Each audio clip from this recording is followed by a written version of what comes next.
All right, welcome back to the Broker's Voice. I am excited today. I have Chris Calderone and David Lauritzen joining me from the Difference Card. If you are a broker listening in and you have no clue what the Difference Card is, by the time we're done, you are going to want to get a hold of these guys to figure out how you can start offering the solution to your clients and your prospects. So with that being said, guys, welcome aboard. Thank you very much, Andy. Thanks for having us, Andy. Great to be here. All right. Yeah, absolutely. No, I'm excited for this conversation. So the first question I'd love to ask, and I'll let I want both of you to answer, but Chris, I'll kick it to you first. Most of us did not get into the health insurance industry by design. And so I'm always interested in how people found themselves. And I just realized, Chris, as I asked this question, you must be a Notre Dame fan. I am. Rough loss for us yesterday, but I am. I'm a Badger fan, equally rough loss, so don't worry about it. Chris, when did you get in the health insurance industry, and how did you find yourself in the industry? Yeah, so I started my career with Aetna. I went through their group school program. So my professional career did start in the health insurance industry. But just to take a step back from that, I was a pre-med student in college. I went to the University of Notre Dame and thought I was going to go to medical school. And as I did internships and met some surgeons, I wanted to be an orthopedic surgeon at the time, I recognized that I didn't really love being in a hospital setting, wasn't right for me. So I tried to pivot before it was time to take the MCATs and go to medical school to a field that was related, but I didn't have to deal again with a hospital setting. That wasn't the right mode for me. So health insurance was a logical step. I had some friends that were in the space. I had a friend at Aetna. They got me an interview at the group school, went through that training program, stayed at Aetna for a few years. I jumped to Anthem Blue Cross Blue Shield, which was WellPoint back at that point. And then went to the Difference Card from Anthem after meeting the founder of our company, Paul Stabby. Awesome. And you're now the Chief Revenue Officer of the Difference Card, correct?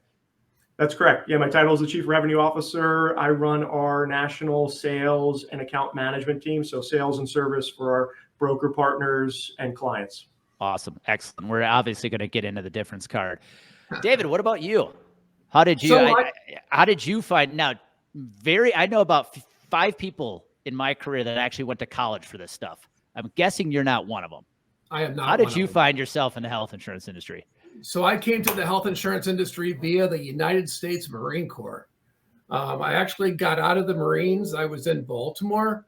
I met an insurance company. This was 30 years ago.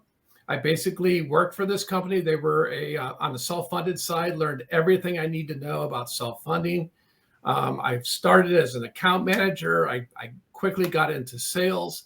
What's unique about this is when I've been at the Difference Card now a little bit over a year, but the guy that Chris just mentioned, Paul Stabby, I actually worked with him as an account manager 30 years ago when we were doing self-funded groups.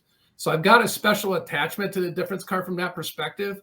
But I left that company. I've been with Blue Cross Blue Shield.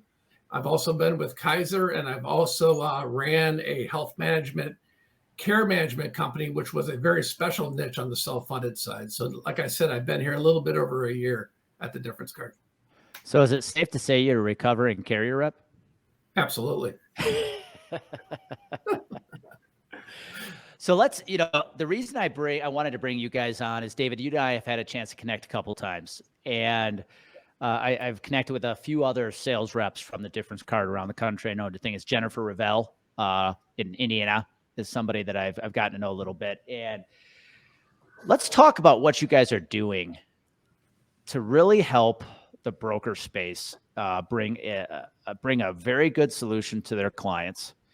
Maybe even have an opportunity to use it as a wedge. I hate to call it that, but an opportunity to go win some business.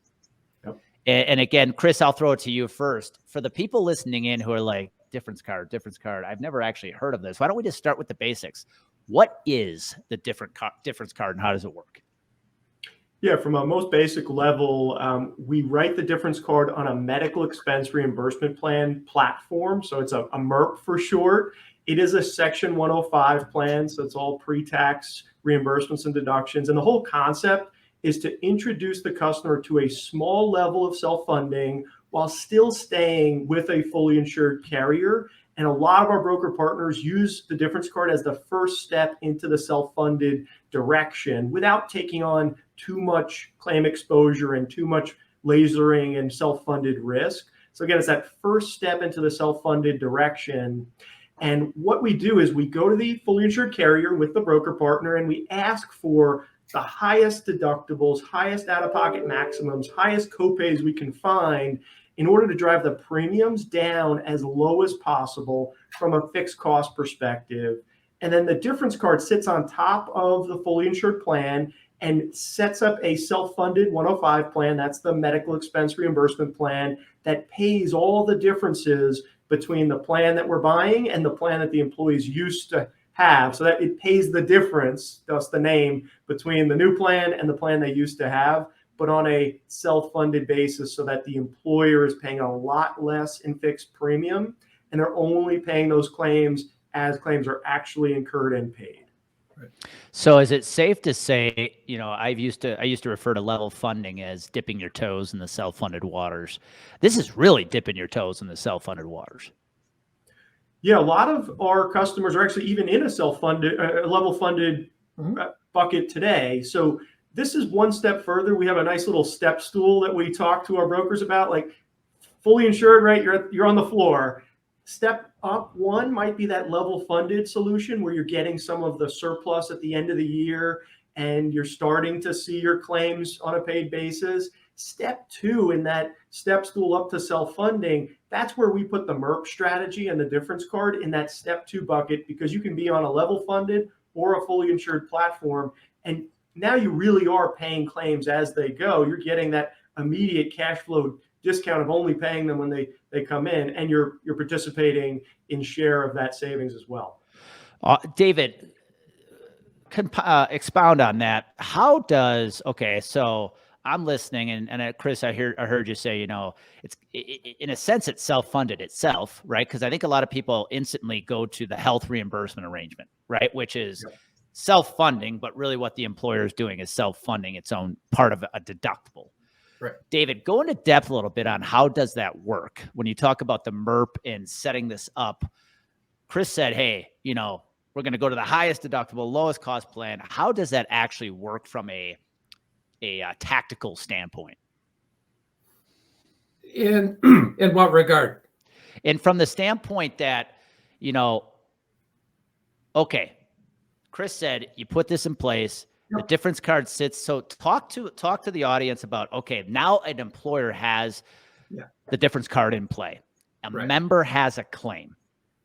How is that going to work for the member?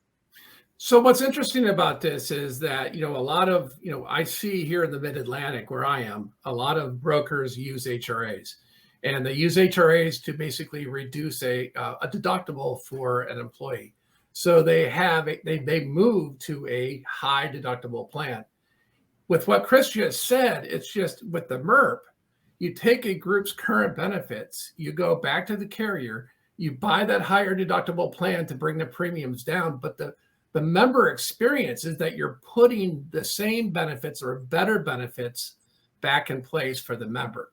So it's not an HRA from where it's just an employer-sponsored program. It's an actual plan that is very similar to what the member has today.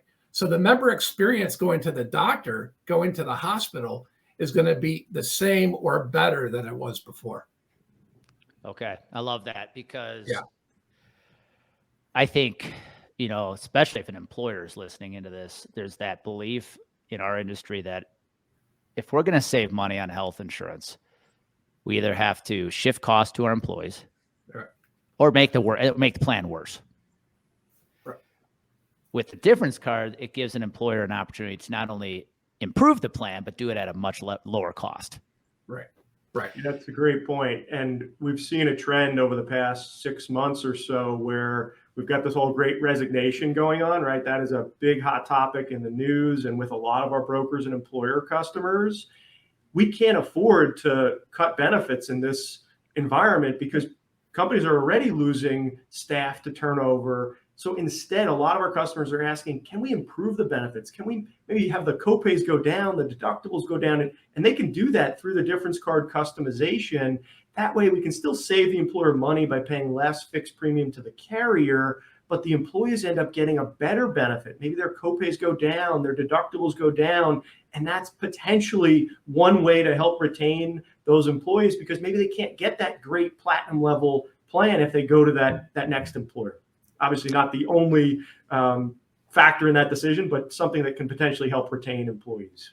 Now I'm going to ask an ignorant question, because Chris, you mentioned that obviously this can be added to a fully insured plan. This can be added to a level funded. If there was a broker who has clients who are already partially self-funded, whether that's in an ASO format or an unbundled, working with an unbundled independent TPA, is there any reason they would need to add the difference card to their program?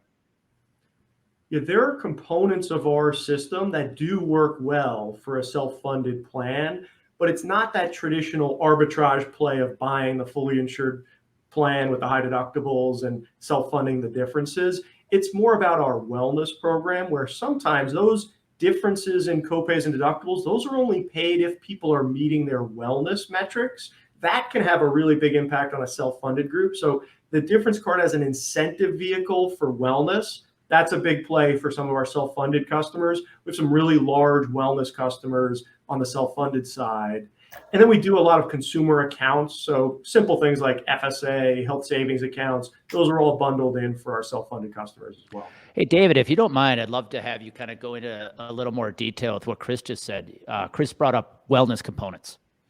Yeah. Talk a little bit about what wellness components are built into the difference card program and how that can help an employer. Chris, you talked about great resignation. Culture is everything right now. Yeah. So how can the difference card help a company, not only with cost, but from a culture standpoint with the wellness programs you have built in?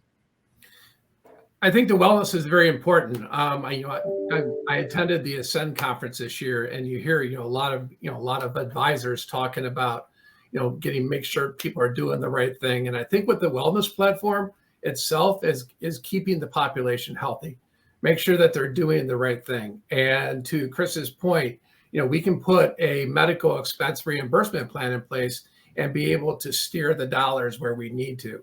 So the platform has the ability to basically customize a wellness program for a particular group. So maybe you want to do health risk assessments or walking challenges, or put different components of a wellness program in place.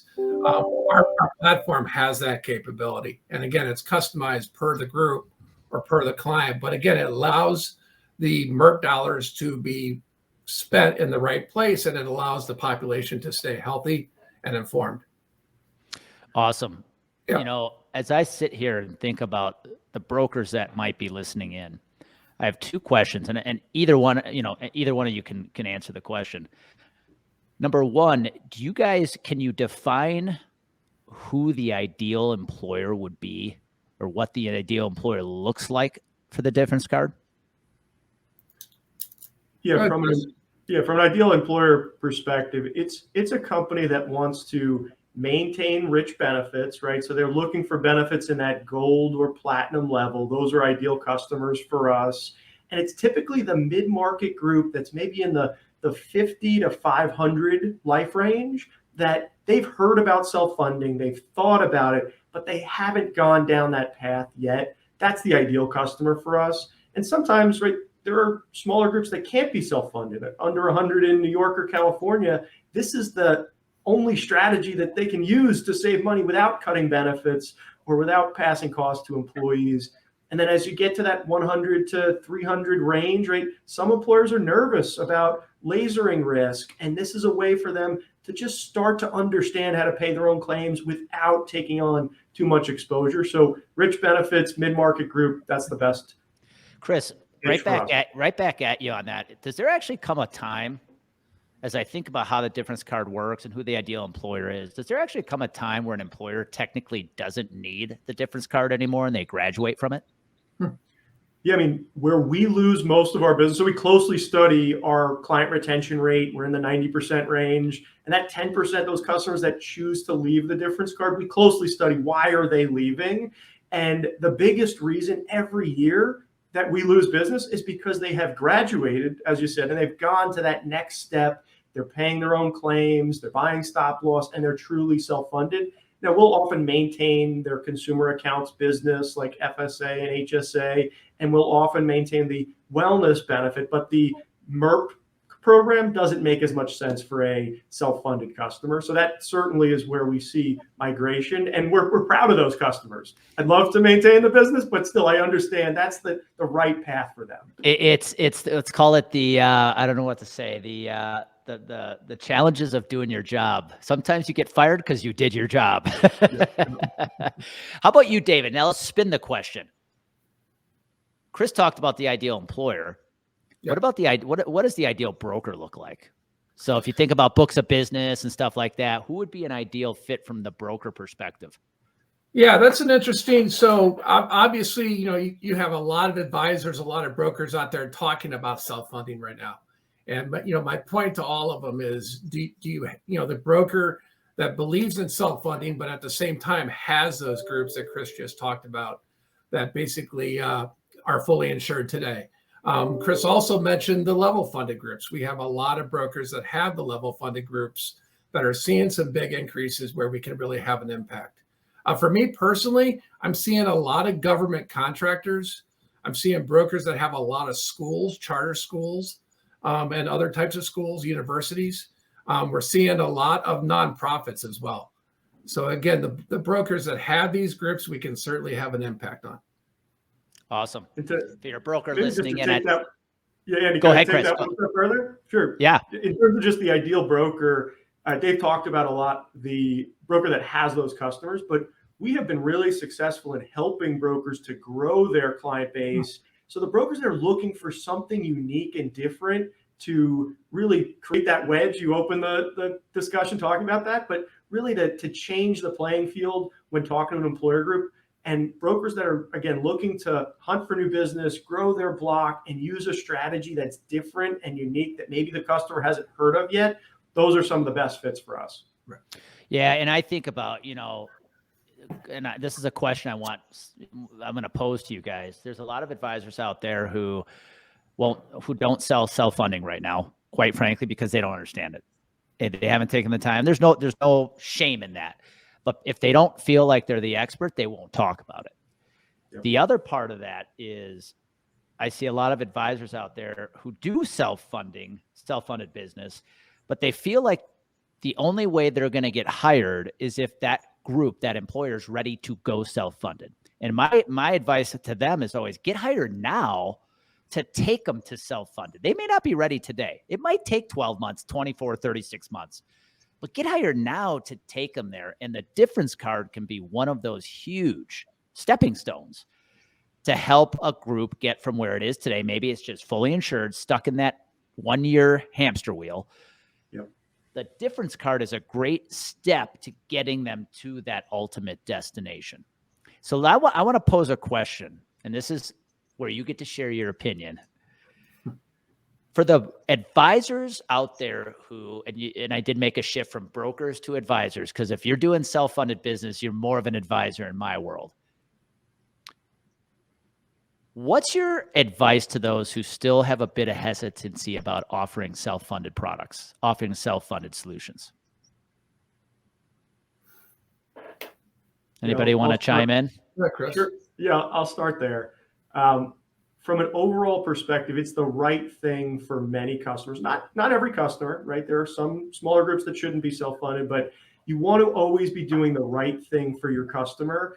And when you take out that premium tax and you take out a lot of the carrier margin and you give back control and transparency to the end employer buyer, you're really doing the right thing for that customer. And if you can understand that talk track and just get your mind around how it works, it's not rocket science, and you're going to do really well by your customers, and you're going to grow your business substantially, because that ultimately is the end game for many employers, especially as you get up market again above 300, 500 lives, they really ultimately should be going down that self-funded path. So doing the right thing for the customer, I think, is the main message. Yeah, and I agree, Chris. I think the day is coming too where, hey, if you're not talking about it, somebody else is. And the last thing you want to do is lose a piece of business simply because you didn't talk about something out of fear that you didn't know enough about it. So, David, I'm going to pose a challenging question for you. Are you ready? Okay. So for the advisors that are listening in, and they might be sitting there going, yeah, I've heard of MERPs before. You guys are all the same. Your challenge as a company is commoditization, right? Yep. If I said, okay, David, what makes the difference card different? What is the secret sauce that I said, you know what? The difference card is doing it just a little bit different than anybody else. What would you say? I would say that the reason why I got into this business was to help brokers bring solutions to their clients to obviously reduce costs, but at the same time keep members healthy, and obviously now keep members, retain and attract new employees. I think for me, what makes us different is our consultative approach. You said it earlier about some brokers, some advisors don't want to bring up the self-funding topic. Here's a great conversation to start early and to be able to have that conversation with the group. If they have to stay fully insured, let's help them reduce that cost instead of paying all that premium to the carrier. And I think that's what makes us different. I mean, I just went to a conference down in Washington, D.C. this past week. There was probably 9 or 10 competitors of mine sitting in the room that do a lot of the TPA services. They do the HRA. But when you go up to every one of their tables and have the conversation, what makes the difference card different? It's that MERP and the fact that they don't do that. So, and again, taking a group where they are today, going back and buying that higher deductible plan, lowering that premium, but then being able to improve the benefits for the employees while reducing cost. To me, that's key. And that's why I'm here today at the difference card. That's awesome. I always looked, when I was advising, I looked at, okay, how does my overall strategy, because I had a process, I had a strategy that I wanted to bring my clients. And at the end of the day, it was about helping them control their health insurance cost by giving them better access to the healthcare system. Financing's a part of that, right? You've got to, we know that being, some form of self-funded is going to help you create greater control. And so when I think about the difference card, that's just one of those tools in my arsenal that for those groups that aren't full-blown self-funded, they aren't unbundled, you guys are an awesome weapon to help them start getting to where they want to go. Because I tell advisors, if you think a group's going to wait to become self-funded until they think they're ready, they're never going to get there. Right. They're never going to be ready. And so with that being said, last question. If a broker's listening and says, okay, I need to know more about this difference card. I haven't heard about them before, but listen to this. Now I know. What is the easiest way to get a hold of you? Yeah, I'll take that because I have territory across the country and I can kind of push you to the right person. So the easiest way is sales@differencecard.com. If you email that email address, I will make sure you get to the right representative in your area. There's also a form right on our website where you can fill out a couple of pieces of information, your name, your agency, and same deal. You'll get an email from us same day pushing you to the right representative in your market. What was that address again, Chris? sales@differencecard.com. Yep. Perfect. I'm actually putting it up right now. Excellent. David, you want to add something to that? No, I think, I think going back to a point that Chris made earlier, I think it's so important because, we're seeing so many groups that are fully insured with some pretty high renewals right now. And I think, for me, a final comment is, one qualifying question that I talk about a lot with advisors and even with groups is leave the difference card out of it for a minute. If you get a 35% renewal, fully insured, what are you going to do? Are you going to pass off the cost? Are you going to absorb the cost? Are you going to switch carriers, or are you going to increase deductibles?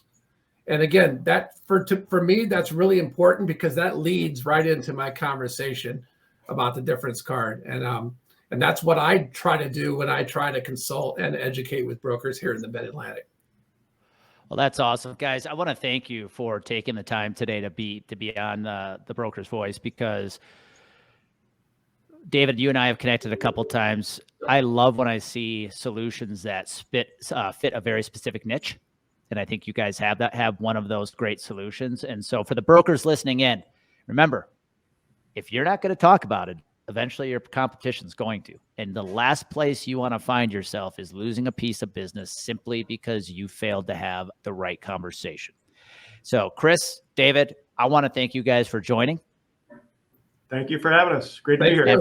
And for everybody else, you know what happens. If you get that clarity, which is what I wanted to help give you today, you mix it with confidence, you will create massive action. So go take that massive action today.